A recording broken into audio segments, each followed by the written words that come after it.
Okay, can I please have all the speech finalists up to the stage, please? So grade 4, we are going to have Finn, Emma, and Vanessa. Can you guys come on up, please? And grade 5, we're going to have Sophia, Ava, and Ashley.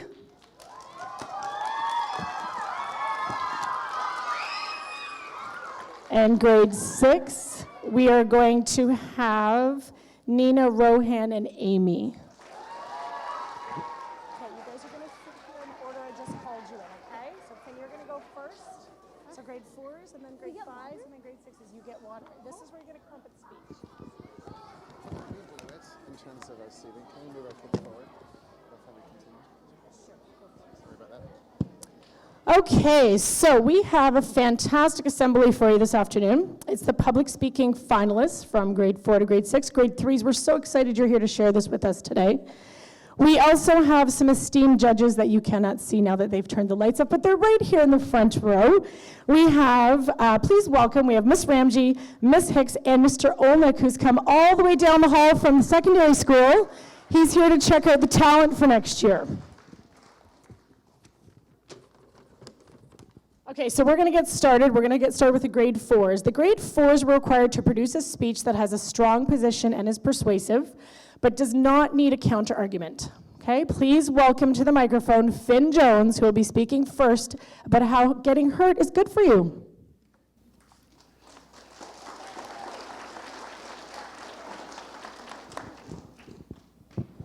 You know the stuff that comes out of your knees and elbows when you fall? Yup, you guessed it. Blood. That red, icky stuff that makes your eyes start to dispense water. I'm not crying, you're crying. I've had an incident where I was having my first time riding a skateboard. I was having a great time. We were at a campground in Oregon, and I was riding around the paved road with my knees pushing on the smooth concrete. I was with a group of friends. Some were on bikes. Others were also on skateboards. We were having a good time. Until a bike tire suddenly bumped into the front corner of my skateboard. It sent me flying headfirst into the pavement. My face screeched along the ground, bringing me to a halt. I laid there, motionless, for a few seconds. I was looking at the sky when my friends started crowding around to see if I was okay. Once the shock of the wipeout finally ended, I began to feel the pain on my face where I had scraped it against the ground. That is exactly the moment when my eyes started to dispense water. It was all just allergies. All joking aside, this event made me realize that getting hurt is actually good for you. One reason why getting hurt is good for you is that it builds resilience. Just like how working out strengthens your muscles, going through something that is difficult helps you build skills and have confidence that you can handle hard things in the future. Even though falling off the skateboard was painful and scary, I learned that falls and crashes are a part of learning a new skill. Another reason why getting hurt is good for you is that it helps you empathize with others. People who have been hurt can understand and appreciate the pain that others are experiencing. This makes you more likely to help someone and can potentially create friendships. A final reason why getting hurt is good for you is that it helps you learn.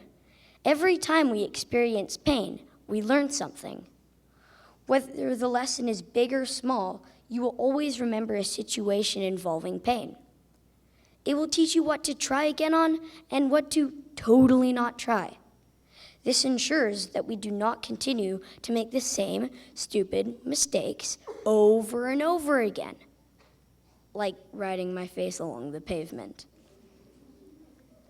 In conclusion, pain is a great motivator. It teaches us to be more resilient, to empathize with others, and to avoid repeating the same mistakes.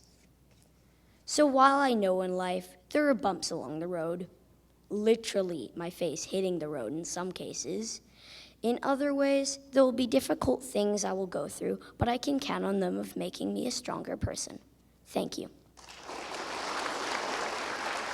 Great job, Finn. I heard an audible gasp when you said your face hit the pavement from your accident. Glad you're okay. Okay, next up we have Emma Hugendorn, who will speak about how kids are better than adults.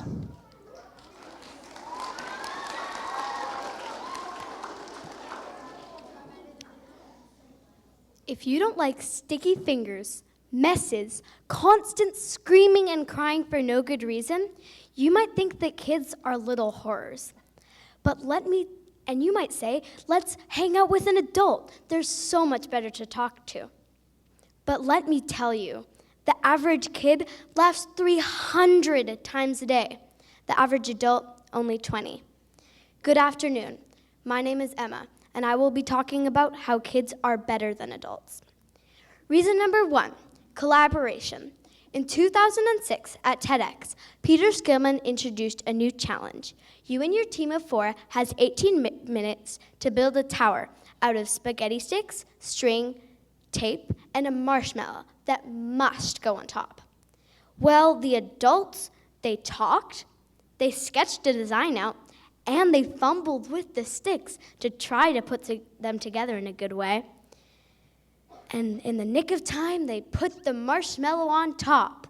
But a frown was on all of their faces that day, because it collapsed. The kids, on the other hand, did an outstanding job. Not only they built a tower, but it was much higher than the adults could ever be. What their strategy was, they built a tower and were always adding on to it, and were always putting the marshmallow on top. And if a problem occurred, they could just fix it along the way. This is a quote from Tom Wojcik. Kids don't spend time jockeying around for power. Did you know that kids can make friends more efficiently than adults can? I mean, look at us. We're the first person when we go on vacation to even talk to a person who's not one of the hotel staff members. It's probably because we are less judgmental and don't look at somebody and decide if they're in our in or out group. Reason number 2, playing. Kids play a lot more than adults do, and in all seasons too, in the summer, in the spring, and in the fall. And winter most of all, because we have snowball fights, we build snowman, and we're having a blast, while adults are just shoveling the driveway, mumbling how miserable life is. Did you know that playing can also decrease stress? If that's the case, my mom should be playing a lot more. Reason number 3. Okay, here's where it gets revolting. You have a mom or a dad, right? Well, have you ever got a pit hug from them when they come home from the gym? Oh, it reeks. And adults have hair in places there should never be hair. And if you see it, you never get the image out of your mind. This is a quick tip. Have you ever heard when your mom or dad says they're going to the bathroom and they won't be a second? That's a sign to use the downstairs bathroom, because it could be infected for hours. And you might be saying, what is she trying to tell us? Is she done yet? What's her point? Well, that is that kids are better than adults. I'm done. Fantastic. Well done, Emma. I like that we should all play more. I totally agree. Okay, and finally for grade 4, we have Vanessa Gardena, who'll be speaking about how gum should be banned.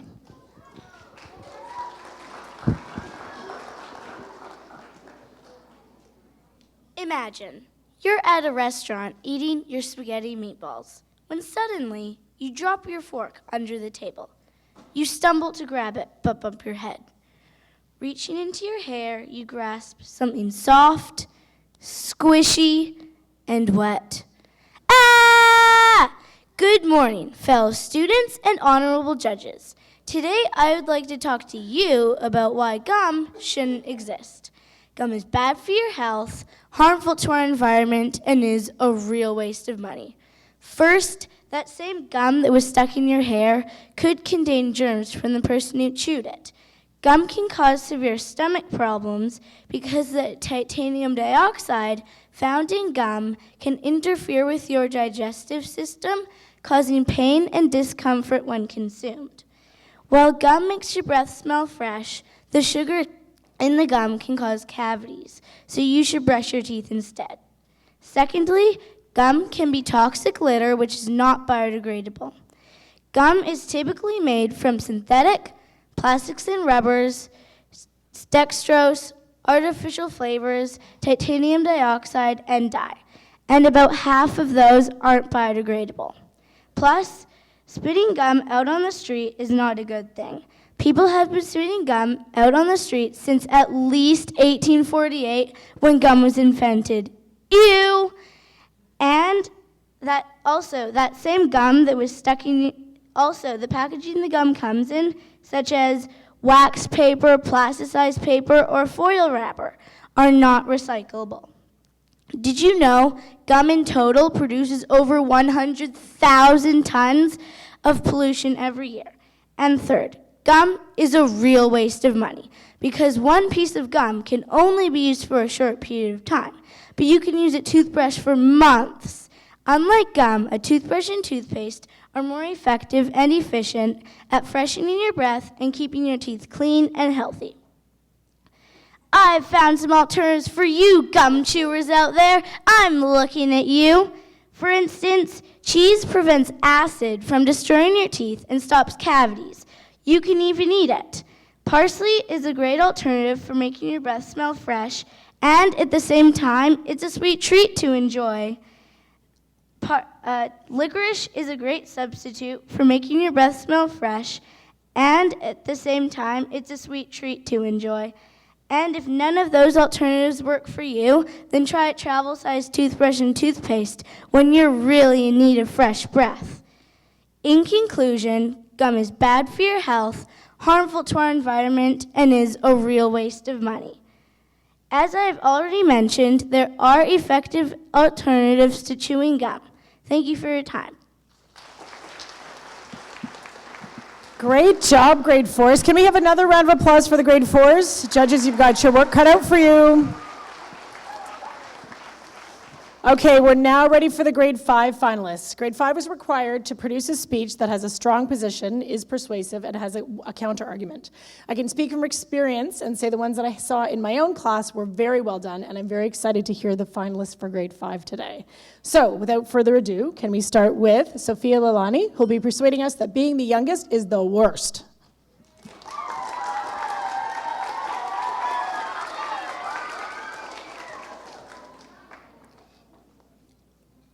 If you're the youngest sibling in your family, please raise your hand. Well, this speech is for you. I'm the youngest sibling in my family, and I don't like it that much.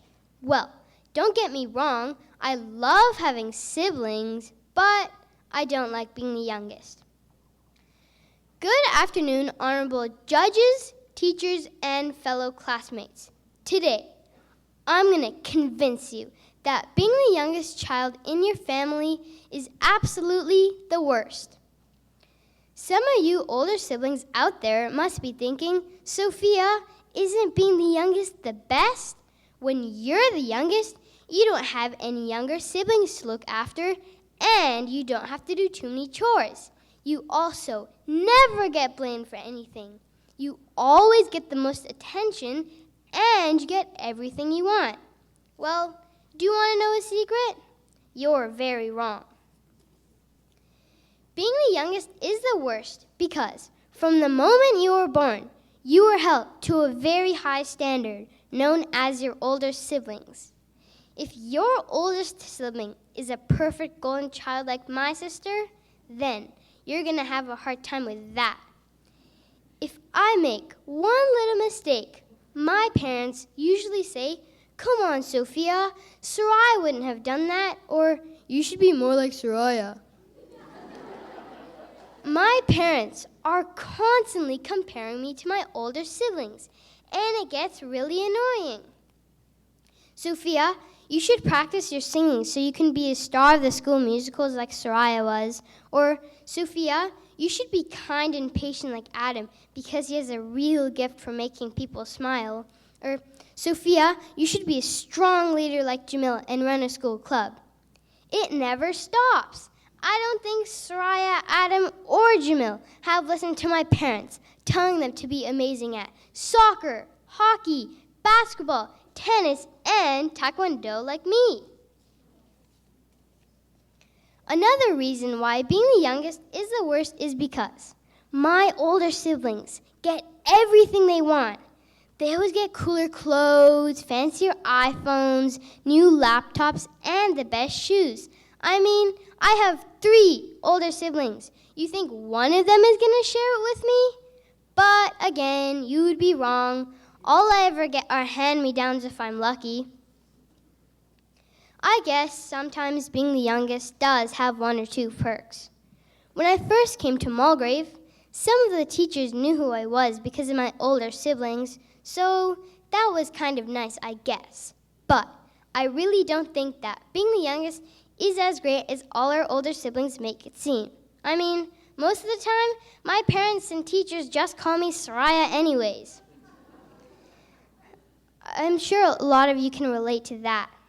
I hope I've persuaded you into thinking that being the youngest is not that fun. Thank you.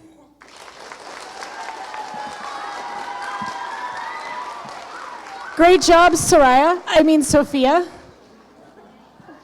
Okay, next up we have Ava Wong Frick, who is going to be persuading us on the hot button topic of vaping. Cookies and cream, strawberry and watermelon. How many of you in this room would like to try these mouth-watering flavors? Well, if you do, then you are at a huge risk of being addicted to vaping. Good afternoon, honorable judges, teachers, students, and parents. My name is Ava Wong Frick, and today I will be trying to persuade you that teens should not vape. You should know that vaping is extremely bad for your health.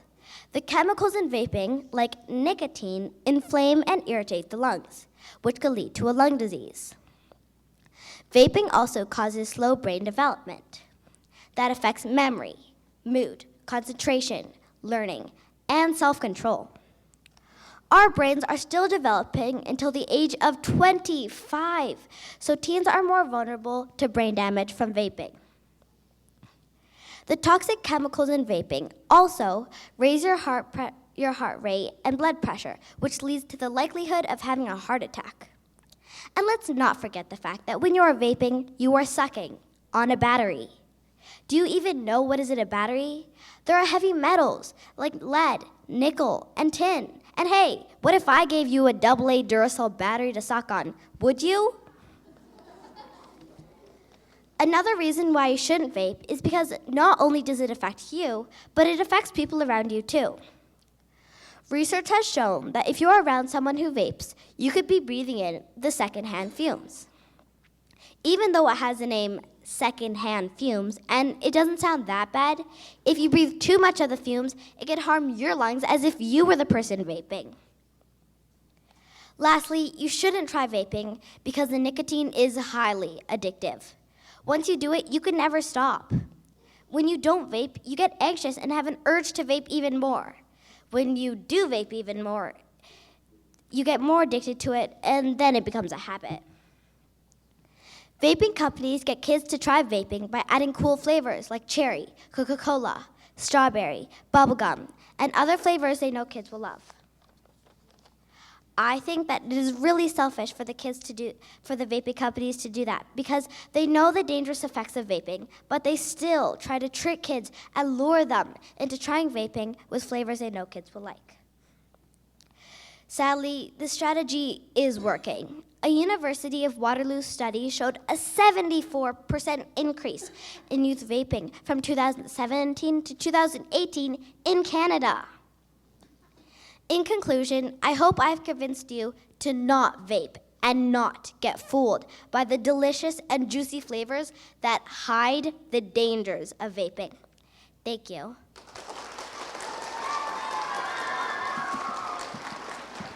Great job, Ava. Very well spoken. Okay, finally for grade 5, judges, I hope you're ready. We have Ashley Krista Fong, who believes school should start later.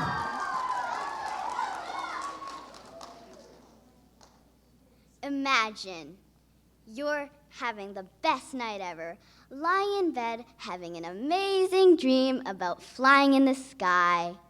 You see a beautiful island ahead and soar over to it with curiosity. You're just about to land when a screaming ostrich goes, ring, ring, ring. You turn off your alarm clock and get ready for school, half asleep. Good afternoon, honorable judges, teachers, students, and parents. My name is Ashley Krista Fong, and today I would like to tell you why school should start later. Did you know that if you don't get enough sleep, it can affect your day in class? It's true. Sleep is like a recharging battery.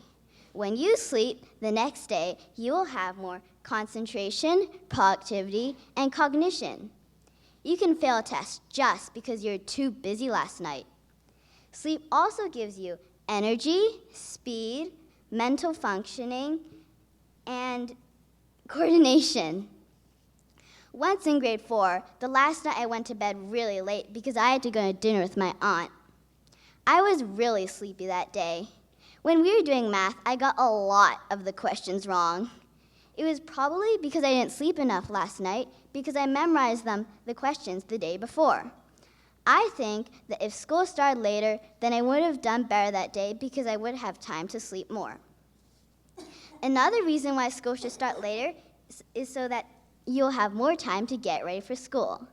Teachers will have more time to make their coffee, and students will have more time to pack their bags. If you're busy after school because you have co-curriculars and activities, then you can sit down, relax, and read for a while. Having time to put down your work and do your hobbies is important because it helps relieve stress, make you more confident, practice what you're interested in, and helps with your social life. Sometimes my sister wakes up early to do her homework because she isn't allowed to use her device past 8 o'clock p.m. She would have more time to do her homework if school started later. The last reason why school should start later is because of traffic and problems in the morning. If you're rushed to go to school, it will leave a higher risk of car accidents. Nearly 1.25 million people get injured in car crashes each year. Maybe you can reduce the amount just a little bit if school started later. There are also sometimes problems in the morning that make you late. Once, we were getting in the car, my mom was going to drive me to school, and my dad was helping load the car. We were so rushed that we accidentally locked my dad out of the house we locked the door before we got in, and he didn't bring the spare key with him because he wasn't going with us. We spent the rest of the drive laughing, calling my dad, and worrying. I think that school should start at 8:45 or 9 o'clock. Why? So we can have time to relax, so we can have time to recharge our brains, and so my mom will stop calling me a sleepyhead. Thank you for listening and not falling asleep.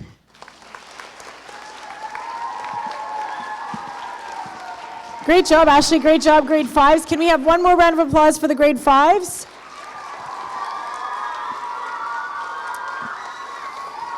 Okay, judges, we are on to the final 3. Finally this afternoon we have the grade 6s. Myself, Mr. Caden, and Miss Elma Shook were so blown away by the speeches we saw the other day when we were your judges. We were very impressed with all of you guys. We were so impressed with your maturity and your ability to express yourself so confidently. Clearly, we did something right as your grade 5 teachers. Grade 6 was required to produce a speech that has a strong position and is persuasive and has a counter-argument and employs the modes of persuasion such as ethos, pathos, and logos. This afternoon, we will start with Nina Liu, whose speech is titled, "Don't Hide Behind Your Mask."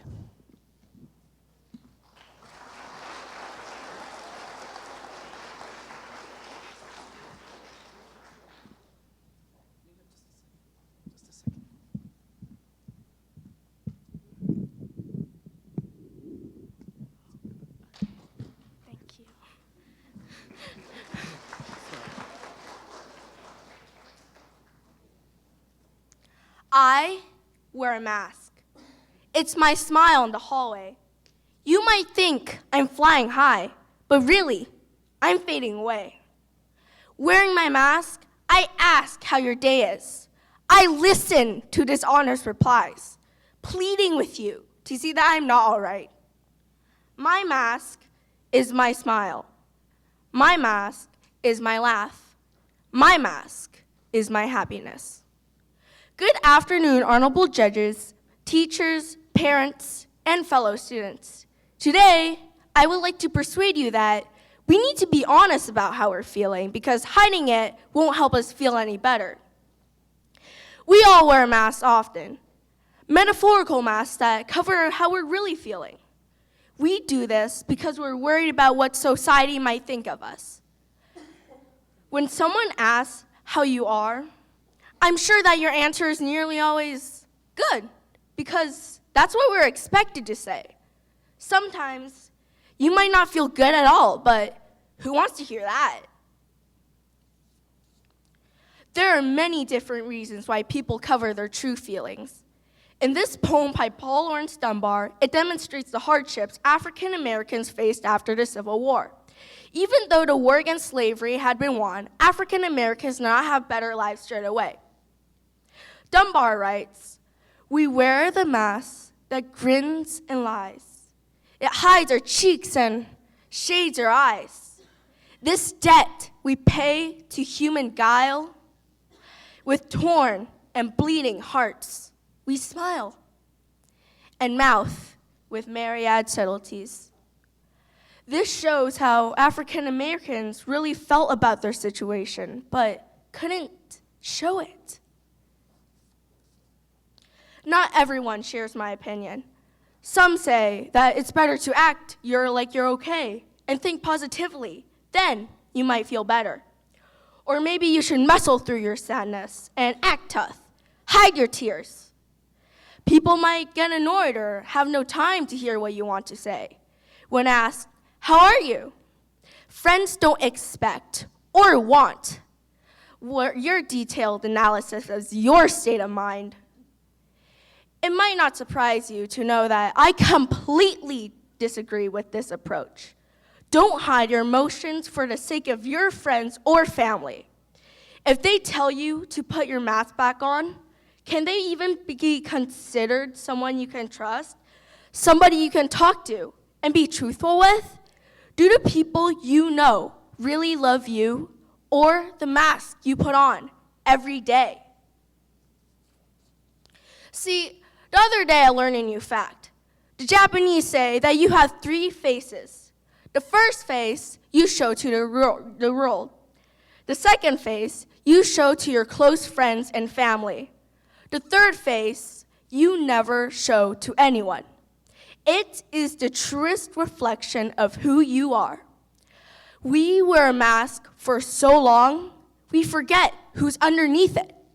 So the question I'm getting to is, do you want to continue hiding yourself, wear a mask, and pretend like you're okay? Or do you want to take your mask off and talk about your problems to somebody who would truly listen? When you go home today, rip off your disguise. Take off your mask. Decide to walk into school with the real you. Display all your scars and failures. Ask someone how they're really doing. Listen and take their mask off for them. And together, we can break this mold. We weren't meant to live life alone. Thank you.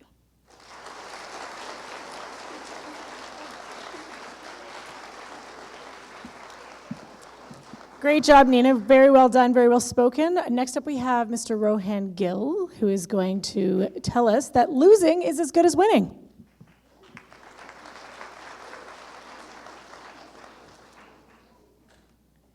When the best tennis players in the world walk into the stadium at Wimbledon, do you know what they see? They see one of my favorite quotes from Rudyard Kipling's poem entitled If.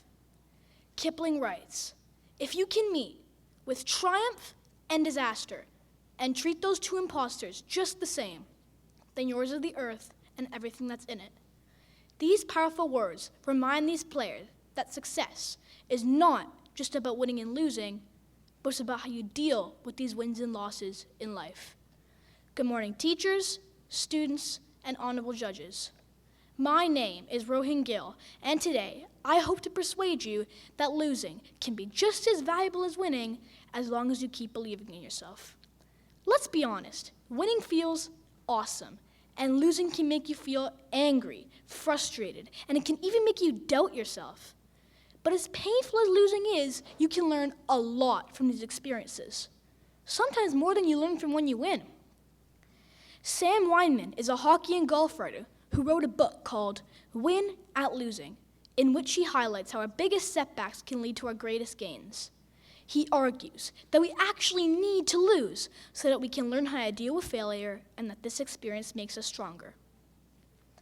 All-time NBA star Michael Jordan agrees with this and once said, "I've missed more than 9,000 shots in my career. I've lost almost 300 games. 26 times I've been trusted to take the game-winning shot and missed. I failed over and over and over again in my life. And that is why I succeed."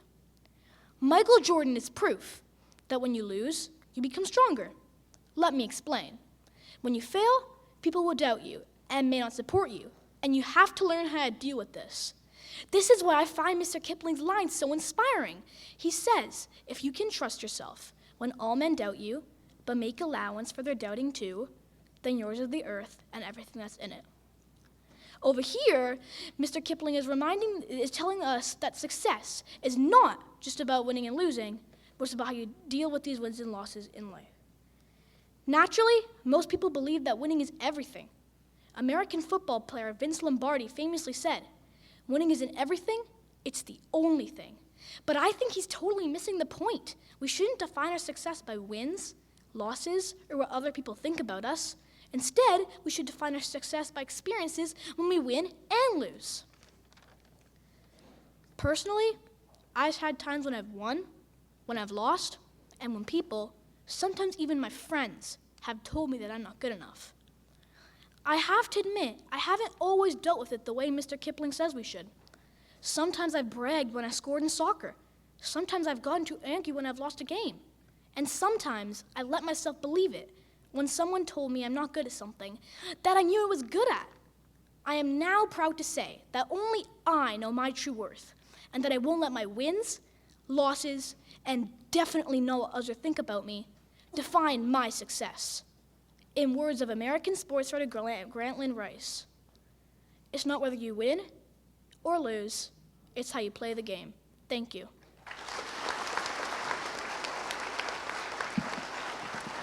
Great job, Rohan. And last but certainly not least is Miss Amy Wren, who's going to talk to us about spontaneity.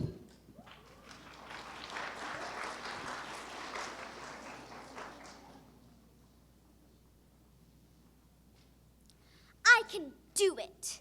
No, you can't. Yes, I can. You, no way. Stop fighting with me. We're the same person. You can't do it. You just can't. Yes, I can not. Good afternoon, honorable judges, teachers, and fellow students. My name is Amy Wren, and I would like to tell you why it is so important to just do it and be spontaneous. Don't let your dreams be dreams. Yesterday, you said tomorrow. So just do it. Do it. Those 4 lines by Shia LaBeouf are so important to me because of their message. Just do it. Whenever I'm about to do something hard and that annoying self-doubt voice kicks in, those words keep me going. Overthinking and self-doubt leads to giving up or stalling forever and not achieving your goals. But by contrast, just doing it makes it so you have no time to overthink or stall, and you can always easily achieve your goals. This year, when I joined the volleyball team, I tried to do just this. But right after I signed up, I got this big feeling that I had made a mistake, and I just couldn't do it. I thought I was way too short to be any good at volleyball. Scrolling through the internet, feeling like a loser, I came across this poem. I listened to how LaBeouf repeated those words over and over again. Do it, and I thought about this poem, how it inspires countless others to not overthink and to be spontaneous. And if others could just do it, why couldn't I? So I listened to this poem, and right there and then, I just did it. Some people might disagree with me, however, and say that you have to plan for a long time and consider all factors so you end up with the perfect result. But I disagree, because even if you planned and planned and planned, your overthinking would just lead you to stalling forever, and by the time you're done stalling, you would have thrown all your hard work away. The Vancouver Massey Tunnel Expansion Project has been being planned and planned for over 14 years now, all to make it perfect, but they still haven't found a solution. 14 years? That's older than I am. Sometimes the best work is spur of the moment, and planning too long is just a ticking time bomb for self-doubt to come knocking at your door. And if you're like me, breaking the door down and making you so anxious you can't do anything. But this poem has taught me that if you just do it, you reinforce those doors and never, ever let self-doubt inside again. I would like to finish by saying a valuable piece from Sol LeWitt's letter to Eva Hess. Just stop thinking, worrying, looking over your shoulder, wondering, doubting, fearing, hurting, hoping for some easy way out. Struggling, grasping, confusing, itching, scratching, mumbling, bumbling, grumbling, humbling, stumbling, numbling, rambling, gambling, tumbling, scumbling, scrambling, hitching, hatching, moaning, groaning, honing, boning, searching, perching, besmirching, grinding, away at yourself. Stop it and just do it. Thank you.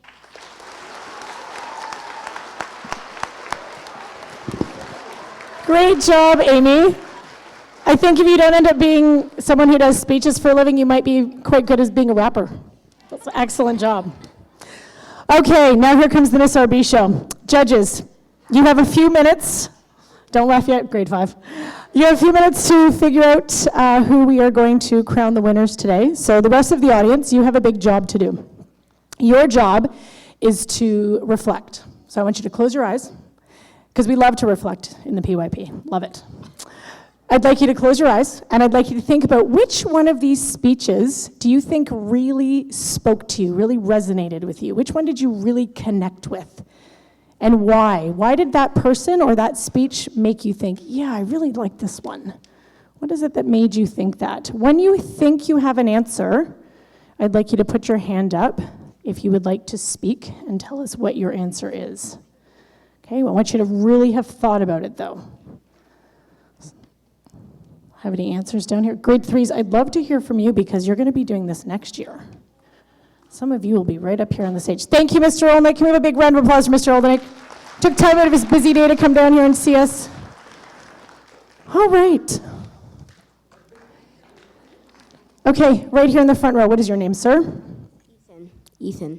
Ethan, which speech did you like and why? I think the one school is, should be later, because first of all, I wake up in the morning, I'm always so tired, and then I'm like, come on, go, eat your breakfast, we gotta get going. So a lot of the same points that were brought up in this. Excellent. School should start later. Who else agreed with that one? I thought so. And how about you? Which one did you like? Sorry, what's your name? Emily. I like the same one because whenever I wake up in the morning, my arms are falling off. I feel like I'm just going to face plant into the floor. That's pretty dramatic. I hope you're okay in the morning, Emily. Oh my goodness. Okay, anyone else from grade 3 here? Anyone else? Oh, right here. What's your name? Eric, Eric, which one did you really like? the one getting hurt because you learn a lesson and you should try harder next time. Excellent, very good. Excellent answer. We mark you from my class in grade 5. How about you? What's your name and which one did you like?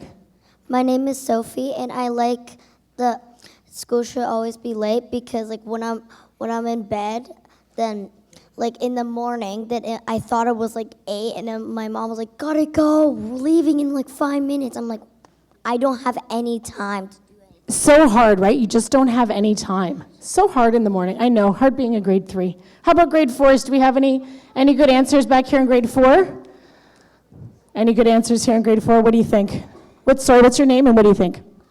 I'm Dylan. I think I liked the one that talked about that being the youngest siblings, not like no, yeah, and because I am a younger sibling and it is the worst because like I try my best to like tell my sister and like they give me a reason that I can't do it.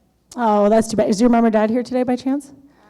Okay, good. It won't be awkward at dinner time then tonight. Okay, how about you? What's your name and which one did you really like? I'm Ryan, and I really like the one where school should always be late because in the morning when I wake up, it's like 1 step, 2 step. Ouch! What happened? I literally tripped on my own marble. Oh, you have to be careful. You got to put those marbles away. Do we have any more grade 4s? Right here, right here. What's your name and what do you think? I'm Kieran, and I really liked why kids are better than adults, because my dad really does stink when he comes back from the gym. Yep, adults can be stinky. We can be stinky. Okay, grade 5s. I'd like to hear, what did you guys think over here? Somebody over here, what did you guys think? What did you think? Which one did you like and why? I liked Amy's speech personally because she memorized it and she used many different tones of voices. Good, excellent. So you took a different perspective on that. Judges, how are we doing up there? Miss RB's getting a little tired over here. Miss RB shows how much, 2 more, okay, all right. Anyone else here? Yes, what else did we like about the speeches here?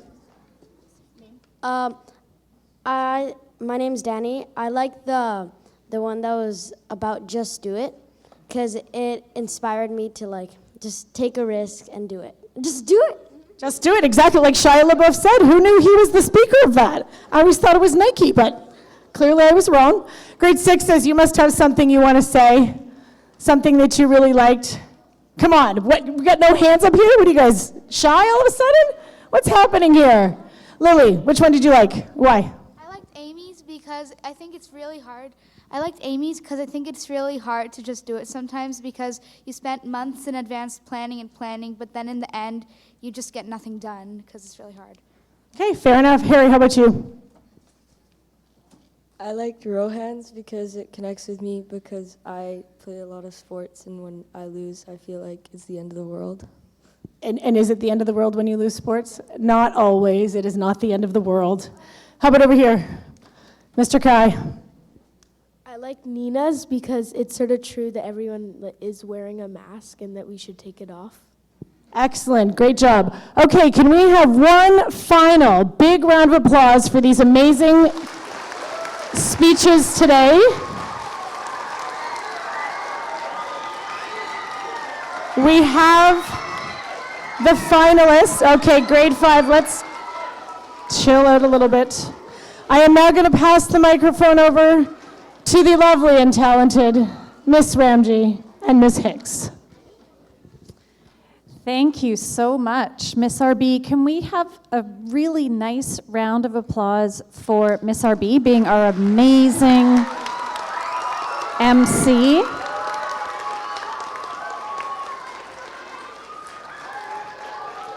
Thank you, grade 5s. I'd also like one other person, please, to stand up because he's done a lot of work and organization for this big event today. So Mr. Caton, could you please stand up? Thank you. Okay, so I know this is very exciting, and I'd just like to acknowledge that all of these children up here and all of you that created a speech are all winners in the sense that you went through this process, you had enough courage and determination to get up in front of your peers, and some of you in front of other teachers, and for all of these 9 lovely ladies and gentlemen up here to get up the courage to do their speech in front of staff and students and parents. So we applaud all of you for your courage and determination, so thank you. So in saying that, the hardest part of judges is to try to pick one that stands out from the others. And it was a very, very difficult decision for us 3 judges. And we really want you to know that all of them were outstanding. So what we'll do right now is we'll call up the 2 the sort of second and third place, or the 2 speeches that did not get selected for the first place in that grade, and if they could come up and receive their certificates, and then we will call up the winner of that grade level. So I think we'll start with grade 4s. So grade 4s, if we could have our runners up, which are Finn Jones and Vanessa Gardena, please.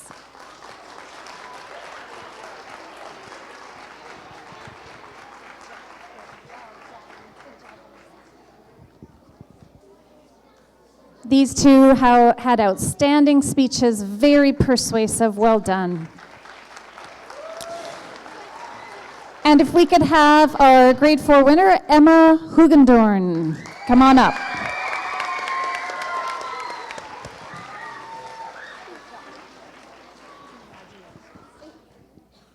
Excellent, thank you. Grade 5s, also outstanding speeches, very persuasive, with inclusion of that counterpoint. If we could have our 2 runners up, Ava Wong Frick and Ashley Krista Fongs, please.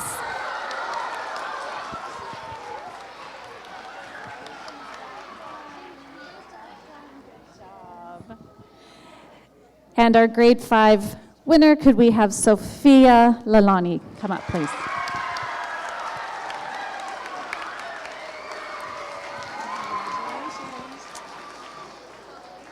Now, our grade 6s, all of you, absolutely amazing, very, very strong speeches.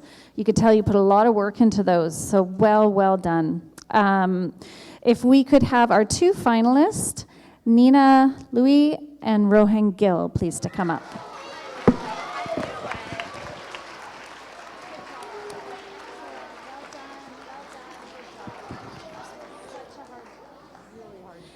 And finally, if we could please have our grade 6 winner coming up, Amy Wren.